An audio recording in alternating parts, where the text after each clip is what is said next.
হে আবু হুরায়রা, আমি তো এক মস্ত বড় গুনাহ করে ফেলেছি, আমি তো জিনা করে ফেলেছি, আমার কি এখন তওবার সুযোগ আছে?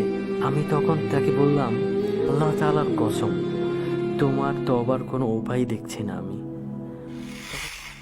শয়তান মাঝে মাঝে আমাদেরকে আল্লাহ তাআলার ব্যাপারে এমন ধারণা সৃষ্টি করায় যে আমরা আল্লাহ তাআলার নিকট ক্ষমা চাওয়া থেকে দূরে সরে যাই।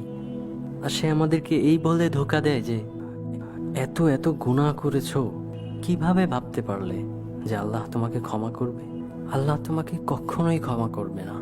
আর তখনই আমরা নিরাশ হয়ে যাই এবং আল্লাহ তাআলার ভরসা থেকে দূরে সরে যাই।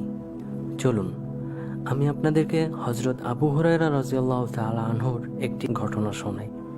তিনি বলেন, একদিন এশার নামাজ পড়ার পর আমি কোথাও যাচ্ছিলাম। পথিমধ্যে নেকাবে আবৃত এক মহিলার সাথে আমার দেখা হলো।